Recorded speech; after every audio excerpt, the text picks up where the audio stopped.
ఇటీవల అసెంబ్లీలో విడుదల చేసిన జాబ్ క్యాలెండర్పై మాట్లాడడానికి మనతో పాటు అశోక అకాడమీ చైర్మన్ అశోక్ ఉన్నారు. అన్న, ఎట్లా ఉంది జాబ్ క్యాలెండర్? జాబ్ క్యాలెండర్ రావడాన్ని మేము స్వాగతిస్తూ ఉన్నాం.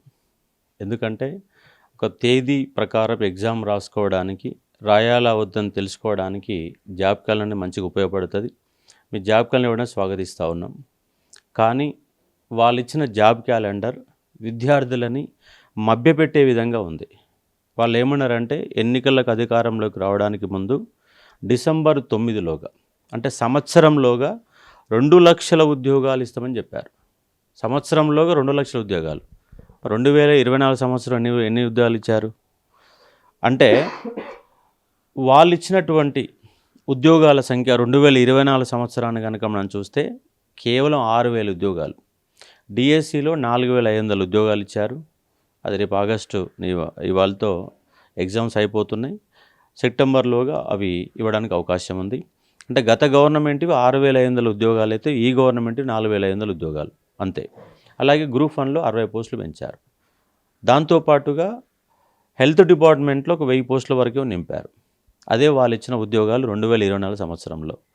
అలాగే 2024, 2025 అని చెప్పేసి ఇయర్ క్యాలెండర్లో స్పష్టంగా పేర్కొన్నారు. కానీ ఆల్రెడీ ఎగ్జామ్ డేట్లు ఇచ్చినాటికి గత ప్రభుత్వం ఇచ్చిన ఉద్యోగాలకి ఇయర్ క్యాలెండర్లో స్పేస్ ఎందుకు? మళ్ళీ గ్రూప్ 2 ఎగ్జామ్ సంబంధించిన డీటెయిల్స్ దాంట్లో ఇచ్చారు. గ్రూప్ 1 డేట్లు వచ్చినాయి, గత గవర్నమెంట్ ఇచ్చిన ఉద్యోగాలవే. అలాగే గ్రూప్ 1ను కూడా 3 సార్లు చూపించారు. ఒకటి నిర్వహించే ఎగ్జామ్ సంబంధించిన వివరాలు, రెండోది ఫిలిమ్స్ అట, మళ్ళీ మెయిన్స్ అట. అంటే ఫిలిమ్స్ పక్కనే మెయిన్స్ అని ఒక కాలం పెడితే అయిపోతుంది. అంటే వీళ్ళు ఇయర్ క్యాలెండర్లోనే ఎంత నిబద్ధత ఉందో అర్థం చేసుకోవచ్చు. పైగా టెట్ కూడా ఇయర్ క్యాలెండర్లో చూపించే ప్రయత్నం జరిగింది. టెట్ ఎందుకు ఇయర్ క్యాలెండర్లో? అది కేవలం ఎలిజిబిలిటీ టెస్ట్ మాత్రమే. అట్లంటే సెట్ కూడా ఉంటుంది, ఇవన్నీ ఉంటాయి. అవన్నీ కూడా దాంట్లో పెట్టలేరు కదా. అంటే 20 అంశాలు పెడితే దాంట్లో ఉద్యోగాలకు సంబంధించిన కేవలం 14 అంశాలు మాత్రమే ఉన్నాయి. ఆ 14 అంశాలలో భారీ నోటిఫికేషన్లకు సంబంధించి 2 అంశాలు. ఒక డిఎస్సి, బట్టి విక్రమార్క గారు గత అసెంబ్లీ చర్చలు జరిగిన సందర్భంలో 8,000 వరకు మళ్ళీ డిఎస్ ఉద్యోగాలు వేస్తామని చెప్పారు. అంటే 8,000. మరి కానిస్టేబుల్ ఉద్యోగాలు మేజర్ రిక్రూట్మెంట్, అవి ఎన్ని వేస్తారో స్పష్టంగా చెప్పాలి. అది 3,000 వేస్తారా, 5,000 వేస్తారా, 10,000 వేస్తారా? ఏదో ఒక క్లారిఫికేషన్ ఇవ్వాలిగా. ఖచ్చితంగా మేము 10,250 ఉద్యోగాలు వేస్తామని చెప్పకపోవచ్చు. కానీ మేము కానిస్టేబుల్ ఒక 10,000, పోలీస్ డిపార్ట్మెంట్కి వెళ్ళి ఒక 10,000 ఉద్యోగాలు ఇస్తాం. టీచర్ డిపార్ట్మెంట్కి వెళ్ళి 3,000-4,000 కూడా అడుగుతున్నది అదే. ఒక డిపార్ట్మెంట్ వైజ్గా ఒక స్పష్టత లేదు. ఏ డిపార్ట్మెంట్లో ఎన్ని ఉద్యోగాలని చెప్పలేదు. జస్ట్ ఏదో డేట్లు మార్చి మాత్రమే ఇచ్చారని చెప్పేసి వాళ్ళు అంటున్నారు. నిజమేనా? అంతే, వాస్తవమే. కేవలం తేదీలు ఇచ్చారు. అవి ఇవ్వడం సంతోషమే, కాదనట్లేము. కానీ ఉద్యోగాలకు సంబంధించిన పంచాయతీ ఇది ఎక్కడ? మీరు ఏమన్నా డిసెంబర్ 29లోగా 2 లక్షల ఉద్యోగాలు ఇస్తామని చెప్పేసి 2024, 2025 2 సంవత్సరాల పేరు మీద కూడా 30,000 ఉద్యోగాలు ఇవ్వలేని పరిస్థితులలో ఇయర్ క్యాలెండర్ ఉంది. మరి ఎందుకు ఇయర్ క్యాలెండర్ ఎందుకు? అంటే మీరు ఇచ్చినటువంటి ఎన్నికల మేనిఫెస్టో తప్పుడు మేనిఫెస్టో అని గతంలోనే నేను చెప్పాను. అశోక్ సార్ మాట్లాడుతుంటే కొంతమంది నచ్చడం లేదు, ఎందుకంటే వాస్తవాలు చెప్తాను కాబట్టి. కానీ వాస్తవాలకు విరుద్ధంగా ఈ యొక్క ఇయర్ క్యాలెండర్ అనేది నామకే వేస్తూ విద్యార్థులని మభ్యపెట్టడానికి, విద్యార్థి ఉద్యమాలు ఇప్పుడు కూడా వచ్చేది కాదు అసలు. యాక్చువల్గా వాళ్ళు డిసెంబర్ తర్వాత నెక్స్ట్ ఇయర్ జనవరి నెలలో ఇయర్ క్యాలెండర్ ఇవ్వాలని వాళ్ళు భావించారు. కాకపోతే జూన్ నెల మొత్తంగా రాష్ట్రంలో విద్యార్థి ఉద్యమాలు బలంగా జరిగినాయి.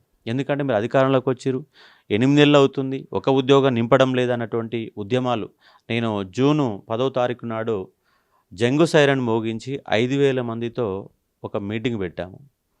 ఆ తర్వాత మోతీలాల్ నిరాహారదీక్ష, బక్కా జడ్సన్ యొక్క నిరాహారదీక్ష, నా యొక్క నిరాహారదీక్ష, అలాగే అర్ధరాత్రి 12 గంటల పాటు నిరుద్యోగులు రోడ్ల మీదనే నిలబడి ధర్నా చేయడం, ఇవన్నిటి కారణంగా ఇంకొక 3 నెలల, అంటే జనవరిలో ఇవ్వాలనుకున్నటువంటి, యాక్చువల్గా వాళ్ళు ఏంటంటే ఈ గ్రూప్ 2, గ్రూప్ 3, గ్రూప్ 1 అయిపోయినాక నెక్స్ట్ ఇయర్ క్యాలెండర్ ఇవ్వాలనుకున్నారు. అంటే 2024 సంవత్సరాన్ని మింగేశారు. ఇక ఉద్యమాలు బలంగా వస్తున్నాయి. విద్యార్థులను శాంతింప చేయాలంటే ఏదో ఒకటి తేదీలు ఇవ్వాలి. నిజంగా మీకు దీనిపైన నిబద్ధత ఉంటే, నిరుద్యోగులపై నిబద్ధత ఉంటే దాన్ని ఒక అసెంబ్లీలో చర్చకు పెట్టి దానిపైన ఒక చట్టం చేసి, ఎందుకంటే ఉమ్మడి ఆంధ్రప్రదేశ్ రాష్ట్రంలో కానీ, తెలంగాణ రాష్ట్రంలో కానీ ఇయర్ క్యాలెండర్ అనేది లేదు. అలాగే పక్కన బీహార్ రాష్ట్రంలో, అలాగే తమిళనాడు రాష్ట్రాలలో ఇయర్ క్యాలెండర్ ఇచ్చారు. ఇయర్ క్యాలెండర్ ఇవ్వాలని ప్రతి ఒక్కటి ఇవ్వడాన్ని సంతోషం వ్యక్తం చేస్తున్నాం, ఎలాంటి తేడా లేదు. కానీ మీరు ఇస్తామన్న 2 లక్షల ఉద్యోగాలు ఏంటి? ఎక్కడ చూపిస్తారు 2 లక్షల ఉద్యోగాలు? అంటే వీళ్ళు 5 సంవత్సరాల కాలంలో కూడా 1,00,000 ఉద్యోగాలు కూడా నింపరు. అంటే నిరుద్యోగులని ఎన్నికల్లో వాడుకొని మాత్రం అధికారంలోకి వచ్చారు తప్ప నిరుద్యోగుల పైన ఇలాంటి చిత్తశుద్ధి లేదు. ఇవాళ వీళ్ళు ఒక నాలెడ్జ్ సెంటర్ పేరుతో ఒక యూనివర్సిటీని ఏర్పాటు చేస్తున్నారు, స్కిల్డ్ యూనివర్సిటీ ఏర్పాటు చేస్తున్నారు. అది మంచి పరిణామం. కానీ దాన్ని ఒక నిబద్ధత ఉండాలి. ఏదో ఏర్పాటు చేసినామా, కంప్లీట్ చేసినామా, అయిపోయిందా అని ఒక ప్రచార ఆర్భాటాలు తప్ప నిజంగా తెలంగాణ రాష్ట్రంలో 30 లక్షల మంది నిరుద్యోగులు ఉన్నారు. వాళ్ళకు ఉపాధి మార్గాలు ఏంటివి? హైదరాబాద్లో ఉపాధి మార్గాలు ఏంటివి? ఎంతమంది నాన్ లోకల్స్ ఉన్నారు? లోకల్ పిల్లకు ఉద్యోగాలు ఇస్తున్నామా లేదా? అంటే తెలంగాణ రాష్ట్ర భవిష్యత్తు పైన వీళ్ళకి ఎలాంటి చిత్తశుద్ధి లేదు. కేవలం ఉన్నటువంటి నిధులని వివిధ రకాల పథకాల రూపంలో పంచేయాల. వైఎస్ జగన్ పంచిండు, చివరికి వాళ్లకు 150 సీట్లకు పైన వచ్చిన జగన్కి వాళ్ళ 11 సీట్లే వచ్చినాయి. అంటే రాష్ట్ర భవిష్యత్ అనేది ఒక అంధకారంగా మార్చే ప్రయత్నం చేస్తారు. ఇవాళ 3 పథకాలు, ఇవాళ కాంగ్రెస్ గవర్నమెంట్ తీసుకొచ్చినటువంటి 3 పథకాలు వృధా పథకాలు. ఏంటిది? ఒకటి బస్సులలో మహిళలు ఫ్రీ, అలాగే 500 రూపాయల గ్యాస్ సిలిండర్, అలాగే విద్యుత్, ఇండ్లకు కూడా విద్యుత్. వ్యవసాయ రంగాన్ని ఫ్రీ ఇస్తారంటే ఓకే, కానీ ఇండ్లకు కూడా ఫ్రీగా ఇచ్చేస్తే అంటే ప్రజల్ని సోమరిపోతులు తయారు చేసుకోవడమే కదా. రూపాయి కిలో బియ్యం. ఇవన్నీ పథకాల వల్ల భవిష్యత్ అంధకారంగా మారిపోతుంది. ఈ 3 పథకాలు రద్దు చేసి మీరు ఒక నాలెడ్జ్ స్కిల్ యూనివర్సిటీలు ఒక 4 ఏర్పాటు చేయండి, ఒక ఉపాధి కల్పన కేంద్రాలు ఏర్పాటు చేయండి, మంచి స్కిల్ డెవలప్మెంట్ ప్రోగ్రాములు పెట్టండి, గవర్నమెంట్ స్కూల్ని బాగు చేయండి. గవర్నమెంట్ స్కూల్కి ఫ్రీ విద్యుత్ ఇవ్వాలా. కానీ ఇండ్లకి ఎందుకు? ఎంతో కొంత పని చేసుకుంటారు కదా జనం అనేవాళ్ళు. అంటే సోమరిపోతులు తయారడం కాదు కదా. ఈ 3 పథకాల యొక్క నిధులు గనక విద్యా వైద్యానికి ఉస్మానియా ఆసుపత్రి పోతే కంపు కొడుతుందండి. కనీసం శవాల మధ్యలోనే మిగతా వాళ్ళు ట్రీట్మెంట్ జరుగుతుంది. మరి ఒక గాంధీ ఆసుపత్రిని, ఒక ఉస్మానియా ఆసుపత్రిని, ఒక జిల్లాకు ఒక మేజర్ ఆసుపత్రిని ఈ కోట్ల రూపాయలు, ఒక 2,300 కోట్ల రూపాయలు ఖర్చు పెడతారు, 400-500 కోట్లు ఖర్చు పెడతారు. అదే వైద్యాన్ని ఖర్చు పెడితే చాలామందికి అయిపోతుందిగా. విద్య పైన ఖర్చు పెడితే అయిపోద్ది కదా. ఇవాళ మీరు మొత్తంగా రైతు రుణాలు మొత్తం మాఫీ చేశారు. మాఫీ చేసిన పైసలు 3 రోజుల్లో అయిపోతాయి. అది కాకుండా ఓ 10,000 కోట్ల రూపాయలు ఖర్చు పెట్టి రాష్ట్రంలో వ్యవసాయ రంగాన్ని అభివృద్ధి చేయండి. గ్రామానికి ఒక అగ్రికల్చర్ ఆఫీసర్ని పెట్టండి. ఒక గ్రామంలో కనీసం ఒక 1000 ఎకరాలు 2,000 ఎకరాలు ఉంటాయి. ఆ 2,000 ఎకరాలు ఏం పంటలు పండించాలి? నిజంగా వాడి యొక్క భూమి ఉన్నటువంటి సాయిలకు అనుగుణంగా పంటలు పండిస్తారా? ఇది చేయాలి, అభివృద్ధి చేయాలంటే 10,000 కోట్ల 30,000 కోట్ల రూపాయలు రుణాలు మాఫీ చేసే బదులు దాంట్లో 5,000 కోట్లు 10,000 కోట్లు వ్యవసాయ రంగాన్ని ఎట్లా అభివృద్ధి చేయడం కోసం ఒక సాంకేతిక నిపుణ బృందాన్ని ఏర్పాటు చేసుకుని ఎంప్లాయీస్ని ఏర్పాటు చేసుకుంటే వ్యవసాయ రంగం అభివృద్ధి జరుగుద్ది కదా. అంటే భవిష్యత్తు తరాలపైన వీళ్ళకి ఆలోచన లేదు. నామకే వాస్తు ప్రభుత్వాల యొక్క పరిపాలన కొనసాగుతూ ఉంది. అందుకే వీళ్ళు ఇచ్చినటువంటి ఇయర్ క్యాలెండర్ పిల్లల్ని మభ్యపెట్టే విధంగా ఉంది. కాబట్టి నేను ఇప్పుడైనా డిమాండ్ చేసేది ఏంటంటే, మీరు ఇచ్చారు సంతోషం, ఇయర్ క్యాలెండర్ ఇచ్చారు సంతోషం. ఇయర్ క్యాలెండర్లలో ఏ ఉద్యోగంలో ఏ డిపార్ట్మెంట్లో ఎన్ని ఉద్యోగాలు ఉన్నాయి ఖచ్చితంగా మీరు 250 అని చెప్పకండి. ఇగో అగ్రికల్చర్ డిపార్ట్మెంట్కి సంబంధించి ఒక 3,000 ఇస్తున్నాము, విద్యాశాఖకు సంబంధించి ఒక 10,000 ఇస్తున్నాము. లెక్కలు చెప్పండి. లెక్కలు చెప్తే స్టూడెంట్ అనేవాడు ప్రిపేర్ కావాలా వద్దా? ప్రిపేర్ కావాలని ఒక డిసైడ్ అవుతారు కదా. ఒకవేళ కానిస్టేబుల్ ఉన్నాయి 3,000 ఉద్యోగాలు వేస్తారు అనుకో, చాలామంది ప్రిపేర్ గారు. 10,000 ఉద్యోగాలు వేస్తాం, ఎక్కువ మంది ప్రిపేర్ అవుతారు. అంటే వాళ్ళ టైంని కూడా మీరు ఈజీగా ఖరాబ్ చేయడానికి అవకాశాలు ఎక్కువ ఉన్నాయి. కాబట్టి నేనేమంటున్నా, ఇచ్చిన ఇయర్ క్యాలెండర్లలో ఏ డిపార్ట్మెంట్లలో ఎన్ని ఉద్యోగాలు ఉన్నాయో ఒక సరిసుగా చెప్పండి. ఎందుకంటే 8 ఏళ్ళు అవుతుంది. 8 ఏళ్ల కాలంలో కనీసంగా మీరు ఉద్యోగుల లెక్కలు కూడా సేకరించలేకపోయారా? ఎన్ని కాలం లెక్కలు సేకరించలేకపోయారా? అంటే మరి ప్రభుత్వం ఇంత పర్ఫెక్ట్గా చేయకుండా ఎందుకు తూతు మాత్రంగా చేసిందని ఎందుకు అనుకోవచ్చు? అంటే ఒకటి నెగ్లిజెన్స్ కావచ్చు, రెండోది నిధులు లేకపోవడం కావచ్చు, మూడోది పరిపాలనపైన అనుభవం లేకపోవచ్చు. అనుభవం లేకపోవడం ఒకటి, నిరుద్యోగులంటే ఒక నెగ్లిజెన్సు, రాష్ట్ర భవిష్యత్తు పైన వాళ్ళకు చిత్తశుద్ధి లేకపోవడం. 30 లక్షల మంది నిరుద్యోగులు ఉండండి, మీరు ఇచ్చే 2 లక్షల ఉద్యోగాలతో సమస్య పరిష్కారం కాదు. మీరు 1,00,000 ఉద్యోగాలు కూడా ఇవ్వలేరు. కానీ 30 లక్షల మంది నిరుద్యోగులకు ఏం చేయాలా? దానికి ఉపాధి కల్పన మార్గాలు ఏందో వెతకమని చెప్తా ఉన్నాం. అంతే. ఫైనల్గా గవర్నమెంటు ఈ ఉద్యోగాలకు సంబంధించినటువంటి లెక్కలు తీసి నిరుద్యోగులలో ఉన్న అనుమానాలను నివృత్తి చేయండి. వాళ్ళు చదవాలా వద్దా అనే దానికి వాళ్ళకు అవకాశం కల్పించే విధంగా ఉద్యోగాలు లెక్కలు ఇవ్వని కోరుతా ఉన్నా. మీరు నిజంగా హామీ ఇచ్చారు, 2 లక్షల ఉద్యోగాలు ఇస్తామని హామీ ఇచ్చి అధికారంలోకి వచ్చారు, దాన్ని ఇంప్లిమెంట్ చేయమని కోరుతా ఉన్నాం. ఇవ్వడాన్ని వ్యతిరేకించడం లేదు, ఇవ్వడం సంతోషం అంటున్నాం. కానీ లెక్కలు చెప్పండి, ఒక నిబద్ధత చాటుకోండి. ఏదో నిరుద్యోగులను పక్కదారి పట్టించే విధంగా ఏరికాలను ఇచ్చినామంటే అయిపోదు. ఎందుకంటే బీహార్లో ఉద్యోగాల లెక్కలు చెప్పినారు, తమిళనాడులో ఏ నోటిఫికేషన్లు ఏముంటాయని చెప్పి ఒక సూచనాప్రాయంగా చెప్పారు. కాబట్టి మీరు కూడా అదే విధంగా చెప్పండి. అప్పుడే మీరు ఇచ్చినటువంటి నిరుద్యోగ ప్రణాళిక పైన, జాబ్ క్యాలెండర్ పైన ప్రతి విద్యార్థి కూడా సంతోషంగా ఉండడానికి అవకాశాలు ఎక్కువ ఉంటాయి. కానీ మోసపూరితంగా విద్యార్థులు పక్కదారి పట్టించేందుకు ఇయర్ క్యాలెండర్ ఎందుకని చెప్పండి. దాంట్లో గ్రూప్ 1 3 సార్లు చూపిస్తారా? గ్రూప్ 1 ఒకటే కదా. అలా అయిపోయిన గ్రూప్ 1 ఎగ్జామ్ ఉన్నదాన్ని మళ్ళీ నువ్వు ఇయర్ క్యాలెండర్ చూపాల్సిన పని లేదు. ఫిలిమ్స్ మెయిన్స్ 2 సార్లు చూపెట్టాల్సిన పని లేదు. ఆల్రెడీ గ్రూప్ 2 783 ఉద్యోగాలు ఉన్నాయి. గత గవర్నమెంట్ ఉద్యోగాలు మీరు కొత్త కూడా ఇవ్వలేదు. కనీసం 200 300 పోస్టులు కలిపినా అది మీకు మీ లెక్కలకు వస్తుంది. మీరు పోస్టులు కలపకపోతే ఏం చేయకపోతే దాంట్లో నీ లెక్క ఎట్ట వస్తుంది? గ్రూప్ 3 ఉద్యోగాలు పోస్టులు కలపకపోతుంది, మీ లెక్క ఎట్లా వస్తుంది? దాంట్లో టెట్టు అనే ఒక అంశాలు దాంట్లో పెడతారు. అంటే ఇది ఒక నిబద్ధత లేని, చిత్తశుద్ధి లేని, విద్యార్థులను పక్కదారి పట్టించి విద్యార్థులను ఏదో మభ్యపెట్టే విధంగా తయారు చేసినటువంటి ఇయర్ క్యాలెండర్. కాంగ్రెస్ ఫస్ట్ నుంచి చెప్పుకుంటూ వస్తుంది, ఉద్యమాలు జరిగినప్పటి నుంచి జాబ్ క్యాలెండర్ వస్తుంది, జాబ్ క్యాలెండర్ వస్తుంది, వీటన్నిటికీ అదే పరిష్కారం అని చెప్పి జాబ్ క్యాలెండర్ రిలీజ్. మీరు చూస్తేనే అసలు జాబ్ క్యాలెండర్ ఏం లేదు, మీరు కానీ నిరుద్యోగులు అదే అంటున్నారు. నెక్స్ట్ ఎలా ఉండబోతుంది మరి? మొత్తంగా వాళ్ళు ఇస్తే 2 లక్షల ఉద్యోగాలు ఇస్తే జాబ్ క్యాలెండర్ పేరు మీద 22,000 ఉద్యోగాల నుంచి 25,000 మధ్య అంతకంటే ఎక్కువ ఉండవు. 22 నుంచి 25,000 అంత కూడా ఉండవు. నేనేంది కానిస్టేబుల్ ఎస్ఐలు ఒక 10,000 ఉద్యోగాలు ఇస్తేనే వాళ్ళు 25,000 మార్కును దాటుకుంటారు. ఒక 5,000 ఇచ్చారు అనుకో 15,000 పోస్టులు ఉండవు. అంటే ఏదో ఒక విద్యార్థులు మభ్యపెట్టడానికి మాత్రమే ఇచ్చిన ఇయర్ క్యాలెండర్గా నేను భావిస్తూ ఉన్నా. ఇలాంటి నా మాటలని మీరు ఒక స్వీకరించి ఏ డిపార్ట్మెంట్లో ఎన్ని ఉద్యోగాలు ఉన్నాయో విద్యార్థులలో ఉన్న అనుమానాలు నివృత్తి చేయమని స్పష్టంగా చెప్పదలుచుకున్నాను. ఫైనల్గా ఎగ్జామ్స్ అంటే వాయిదా వేస్తే కోచింగ్ సెంటర్లు బాగుపడతాయి అన్నారు కదా సీఎం. ఎగ్జామ్స్ వాయిదా పడ్డాయి, పోస్ట్పోన్ అయినాయి. మీ దగ్గర ఎంతమంది జాయిన్ అయ్యారు, ఎన్ని కోట్లు సంపాదించారు ఇప్పటివరకు? వాస్తవంగా పోస్ట్పోన్ కాకముందే అంటే 2 సంవత్సరాలు చదువుతూ ఉన్నారు విద్యార్థులు. ఆల్రెడీ కోచింగ్ అనేది కంప్లీట్ చేసుకుంటారు. కంప్లీట్ చేసుకున్న తర్వాత సొంతంగా నోట్స్లు రాసుకుంటారు.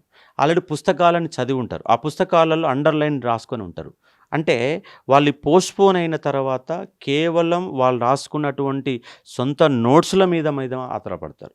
వాళ్ళు రాసుకున్న పుస్తకాలలో అండర్లైన్ చేసుకున్న అంశాలు మాత్రమే చదువుకుంటారు. మళ్ళీ పోస్ట్పోన్ అయితే కొత్తగా కోచింగ్లు అని ఏ విద్యార్థులు కూడా తీసుకోరు. కాకపోతే ప్రిపరేషన్ విధానాలు మార్చుకొని దానికి అనుగుణంగా ప్రాక్టీస్ ఎగ్జామ్స్ రాసుకోవడం లాంటివి చేస్తారు. కానీ ఎక్కడ కూడా కోచింగ్ అనేది జరగదు. ఎప్పుడైనా కొత్త నోటిఫికేషన్ వస్తేనే, కొత్త విద్యార్థులు వస్తేనే కోచింగ్ తీసుకుంటారు. పాత విద్యార్థులు ఎవరు కూడా కోచింగ్ తీసుకోరు. ఎక్కడైతే ఏ సబ్జెక్ట్ అయితే లోపం ఉందో ఆ సబ్జెక్టు వరకే చదువుకోవడం, ఆ సబ్జెక్టు మాత్రం క్లాస్ వినడమే చేస్తారు. పైగా ఫీజులు వల్ల ఒక ఎల్కేజీ వాడికి 60,000 రూపాయలు, ఒక 5th క్లాస్ వాడి 7th క్లాస్ వాడికి 1,00,000 రూపాయలు ప్రైవేట్ స్కూళ్ళల్లో ఫీజులు ఉంటాయి. కానీ కోచింగ్ సెంటర్లు ఎక్కడ కూడా 1,000 రూపాయలు లేవండి ఫీజు. 500 రూపాయలు, 1,000 రూపాయలు, 100 రూపాయలు, మహా అయితే 2,000 రూపాయలు దాటి ఎక్కడ కూడా కోచింగ్ సెంటర్లో ఫీజులు పెట్టే పరిస్థితి ఇవాళ గ్రూప్ 2 కానీ గ్రూప్ 3 కానీ లేదు. గ్రూప్ 1 లాంటి ఎగ్జామ్లో గ్రూప్ 1 క్యాడర్ కాబట్టి దానికి సంబంధించిన ప్రిపరేషన్ వాళ్ళు తక్కువ ఉంటారు కాబట్టి ఒక గ్రూప్ 1 అనే దాంట్లో మాత్రం ఫీజులు ఉంటాయి. మిగతా గ్రూప్ 2 కానీ, డిఎస్సి కానీ, కానిస్టేబుల్ కానీ, ఎస్ఐలలో ఆఫ్లైన్లో ఒక 15,000 రూపాయల వరకు ఫీజులు ఉంటాయి. కానీ ఆన్లైన్లో ఎక్కడ కూడా వేల కొద్ది ఫీజులు ఏం పెట్టవు. వాళ్ళు అన్నట్టు 100 కోట్ల రూపాయలు కాదు. ఇన్స్టిట్యూట్ నడవడమే గగనంగా నడిపించే ఒక పరిస్థితి ఉంటుంది. అంటే ముఖ్యమంత్రి గారు అవగాహన రహితంగా మాట్లాడిన అంశమే తప్ప దాంట్లో 100 కోట్లు కానీ, 1000 కోట్లు కానీ, లక్షల రూపాయలు కానీ వచ్చేది కూడా ఏముండదు. నిరుద్యోగులకు పోస్ట్పోన్ అయిన కారణంగా ఇన్స్టిట్యూట్లకు బర్డెన్ పెంచుకోవడమే. అంటే కొత్త నోటిఫికేషన్ రాదు, పాత అయిపోదు. అంటే అప్పుడు ఎప్పుడైతే ఇన్స్టిట్యూట్ల మీద బర్డెన్ పెరుగుతుంది. ఎందుకంటే ఉన్నట్టు ఎంప్లాయీస్కి జీతాలు ఇవ్వాల్సిన పరిస్థితి ఉంటుంది. మళ్ళీ అదనంగా పోస్ట్పోన్ అయిన ప్రతిసారి ఎకానమీ సిలబస్ను మళ్ళీ చెప్పించడం, కరెంట్ అఫైర్స్ను మళ్ళీ చెప్పించే ఇలాంటి కార్యక్రమాలు జరుగుతాయి తప్ప ఇది పోస్ట్పోన్ వల్ల ఇంత లాసు తప్ప లాభం అనేది ఉండదు. ఇది అన్ని కోచింగ్ సెంటర్లు తెలుసు, ప్రిపేర్ అయ్యే విద్యార్థులకు తెలుసు. తెలవంది వాళ్ళకల్లంటే పాలకులు తెలియదు. పాలకు తెలియక అలాంటి మాటలు మాట్లాడుతున్న అంశాన్ని అర్థం చేసుకోవచ్చు. జాబ్ క్యాలెండర్ సంబంధించి నిరుద్యోగుల నుంచి కూడా పెద్ద ఎత్తున ఎందుకు అసలు వాళ్ళు చల్లబడరు అనుకోవచ్చా? ఇక చేసి అలసిపోయినరా? ఎందుకు అసలు జాబ్ క్యాలెండర్కి సంబంధించి నిరుద్యోగులు కూడా ఎక్కువ బయటికి రాకపోవడం కానీ ఎందుకు అట్లా? అంటే నిరుద్యోగులలో అసంతృప్తి బలంగా ఉంది. కాకపోతే రోడ్ల మీదకి వచ్చి గత టీఆర్ఎస్ గవర్నమెంట్ మీద బలంగా కొట్లాడినారు. మొన్న జూన్ నెల మొత్తం కూడా రోడ్ల మీద కూర్చొని కొట్లాడినారు. రోడ్డు ఎక్కితే పోలీసులు కనపడుతున్నారు. విద్యార్థులు 10 మంది ఉంటే పోలీసులు 20 మంది ఉంటున్నారు. యాడ కేసులు పెడతారో, యాడ ఎత్తుకపోతారో, యాడ అరెస్ట్ చేస్తారని ఒక భయం కూడా విద్యార్థులు రోడ్డు మీద రాకపోవడానికి గల ప్రధాన కారణం. పైగా అలసిపోయినటువంటి సందర్భం. సరే వచ్చిన కాడికి వచ్చి సచిన కాడ చచ్చి అన్నట్టు నేపథ్యంలో ఏదో ఒకటి కనబడుతుంది కదా అనే ఉద్దేశంలో వాళ్ళలో ఒక నిర్లప్తత. కాకపోతే ప్రతి విద్యార్థులలో ఇది ఆగం చేసే క్యాలెండర్. దీనివల్ల విద్యార్థులు లాస్ అవుతున్న అంశం వాళ్ళందరికీ తెలుసు. కాకపోతే రోడ్ల మీదకి వచ్చే పరిస్థితి కనపడకపోవచ్చు. కానీ లోపల ఉన్న ఆవేశం అలాగే ఉంటుంది. అది రేపు స్థానిక సంస్థల ఎన్నికలు కూడా కొంత ఎఫెక్ట్ పడవచ్చు.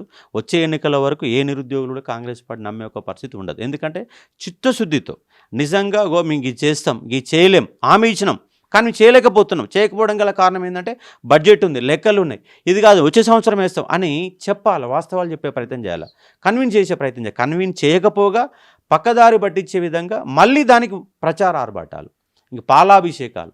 ఏం ఉద్ధరించరని పాలాభిషేకాలు చెప్పండి. ఎందుకు ఈ పాలాభిషేకాలు ఎందుకు? మీరు 2 లక్షల ఉద్యోగాలు అంటే 2 లక్షల ఉద్యోగాలు 2.5 లక్షల ఉద్యోగాలు వేస్తే పాలాభిషేకం చేయాలి. ఉన్న ఉద్యోగాల్లో 10% కూడా పోస్ట్ నింపని పరిస్థితుల్లో పాలాభిషేకాలు ఎందుకని చెప్పండి. ప్రచార ఆర్భాటాలు, వాళ్ళు ఎన్నికల ముందు కూడా పెద్ద పెద్ద పేపర్లలో ప్రచార ఆర్భాటాలు చేశారు. నేను కూడా ఎంత ఉద్యోగాలు వేస్తామని చెప్పేసి నేను ప్రచారం చేసిన, కాంగ్రెస్ని గెలిపించాలి, ఇష్టం ఉన్నా లేకున్నా ఓటేయాలని చెప్పిన, ఇవాళ నేనే అనవసరంగా కాంగ్రెస్ పార్టీని గెలిపించా అన్నటువంటి ఫీలింగ్లోకి వెళ్ళాల్సిన పరిస్థితి ఏర్పడతా ఉంది. కాబట్టి ఇప్పటికైనా మీ చిత్తశుద్ధిని మీరు నెరవేర్చండి. కానిస్టేబుళ్లలో, ఎస్ఐలలో, గ్రూప్ 2లలో, గ్రూప్ 3లలో, గ్రూప్ 1లలో ఈ మేరకు ప్రస్తుత ఖాళీలు ఇవి ఉన్నాయి. ఇంకా రిటైర్మెంట్ అయితే యాడ్ చేస్తాం. ప్రజెంట్ ఉన్న ఖాళీలు చూపెట్టండి. మీ దగ్గర ఖాళీలు డాటా అవుతుంది కదా, బీసీవాల్ కమిటీ లెక్కలు ఉన్నాయి కదా, అన్ని డిపార్ట్మెంట్ లెక్కలు ఉన్నాయి కదా. ఇప్పటి వరకు ప్రస్తుతానికి 250 పోస్టులు ఉన్నాయి. రేపు వచ్చే సంవత్సరంలోగా ఎంతమంది రిటైర్మెంట్ అవుతారో వాళ్ళ టైం కూడా ఉంటాయి కదా. అంటే 8 నెలల కాలంలో కనీసం డాటాను కూడా మీరు సేకరించలేకపోయారా? కాబట్టి గింత ఖాళీలు ఉన్నాయి, గింత యాడ్ కావచ్చు. సుచాయిగా చెప్పే ఒక ప్రయత్నం చేయండి. కాబట్టి ఇయర్ క్యాలెండర్ పేరుతో నిరుద్యోగులలో అసంతృప్తిని పెంచకండి. వాళ్ళు ప్రశాంతంగా ప్రిపరేషన్ కొనసాగించాలంటే 1000 పోస్టులు అంటే 1000 పోస్టులు కష్టపడతాడు, లేవు అనుకుంటే వెళ్ళిపోతాడు. ఉదాహరణ డిఎస్ ఉంది, స్కూల్ అసిస్టెంట్ ఎక్కడ పోస్ట్ లేవు, బయోసైన్స్ 2 ఉంటాయి, మ్యాథ్స్ 1 ఉంటుంది, సోషల్ స్టడీస్ 10 ఉంటుంది. ఆ 10 ఉన్నటువంటి సోషల్ స్టడీస్ విద్యార్థి చదువుకుంటాడు, బయోసైన్స్లో పోస్ట్ లేవు, అసలు ప్రిపరేషన్ చేయడు, వదిలిపెట్టేస్తాడు. స్కూల్ అసిస్టెంట్ పోస్ట్ లేవు కాబట్టి, నా బీడీ ఉన్నా కూడా స్కూల్ అసిస్టెంట్ పోస్ట్ లేవు కాబట్టి వదిలిపెట్టారు. క్లియర్గా చెప్తున్నారు మీరు కానీ నిరుద్యోగులు కానీ డిపార్ట్మెంట్లో ఇన్ని ఉన్నాయి అన్ని ఉన్నాయని చెప్తారు. ఇవన్నీ మరి గవర్నమెంట్కి తెలియదా, ఆఫీసులకు తెలియదా? ఎందుకు ఇంత అంటే నిరుద్యోగులు ఎందుకు ఇంత లైట్ తీసుకుంటుంది అనుకోవచ్చు. వాస్తవం కూడా తెలియదు. ఎందుకంటే ఐఏఎస్ ఆఫీసర్లు ఏమో ఆల్రెడీ సెక్రటరీ స్థాయిలో ఉన్న వాళ్ళు ఎప్పుడో 30 ఏళ్ళ కింద చదివిన వాళ్ళు ఉంటారు, వాళ్ళు ఆ భ్రమల్లో ఉన్న వాళ్ళు ఉంటారు. రాష్ట్రానికి విద్యాశాఖ మంత్రి లేడు, ముఖ్యమంత్రి గారు విద్యాశాఖ మంత్రి పెట్టుకున్నాడు. ఆయనకున్న బిజీ షెడ్యూల్లో విద్యాశాఖ మీద టైం కేటాయించి చర్చలు పెట్టేంత ఓపిక లేదు. పైగా వీళ్ళకి ఇచ్చే గైడెన్స్ ఇచ్చేడు కొంతమంది నాయకులు ఏంటంటే వాళ్ళకు అవగాహన లేదు. అవగాహన రాహిత్యమే. అవగాహన ఉంటే 20 అంశాలు ఎట్లా వస్తాయి చెప్పండి? 14 అంశాలు రావాలి. ఇయర్ క్యాలెండర్లో వాళ్ళు దాంట్లో 14 అంశాలే రావాలి. 20 అంశాలు వచ్చారంటేనే అవగాహన లేకుండానే ఇయర్ క్యాలెండర్ తయారు చేశారు. గ్రూప్ 1 3 సార్లు పెట్టారు, అయిపోయిన వాళ్ళ డేట్ ఇచ్చిన గ్రూప్ 2 పెట్టారు, గ్రూప్ 3 పెట్టారు, టెట్ దాంట్లో పెట్టారు. ఇవన్నీ పెట్టిరంటేనే అవగాహన రాహిత్యంగా ఇయర్ క్యాలెండర్ తయారు చేశారని చెప్పేసి అవగాహన రహిత జాబ్ క్యాలెండర్గా మనం స్పష్టంగా చెప్పొచ్చు. అంటే పత్రం చూస్తే తెలిసిపోతుంది. మీరు చిత్తశుద్ధి లేదు, ఏదో నామకే వాసుకి ఇచ్చారని చెప్పేసి దాంట్లో చూపిస్తే స్పష్టంగా అర్థమైపోతుంది. కేవలం నిరుద్యోగులు చేస్తున్న ధర్నాలకు వీటికి భయపడే ప్రభుత్వం ఏదో జాబ్ క్యాలెండర్ రిలీజ్ చేసిందని చెప్పేసి దానికి కూడా చట్టబద్ధత లేదు. ఏ డిపార్ట్మెంట్లో ఎన్ని ఖాళీలు ఉన్నాయో ఇప్పటికైనా స్పష్టంగా చెప్పాలని. మరోపక్క విద్యాశాఖ మంత్రి కూడా ముఖ్యమంత్రి ఉన్నాడు కాబట్టి ముఖ్యమంత్రి బిజీగా ఉంటాడు. సో ఫుల్ ఫ్లెడ్జ్డ్ విద్యాశాఖ మంత్రి ఉంటేనే ఈ విద్యార్థులకు కానీ నిరుద్యోగులకు కానీ ఒక న్యాయం జరుగుతుందని చెప్పేసి అశోక్ సార్ చెప్తున్నారు. కెమెరా పర్సన్ మహేష్తో సురేష్, సిగ్నల్ టీవీ, హైదరాబాద్.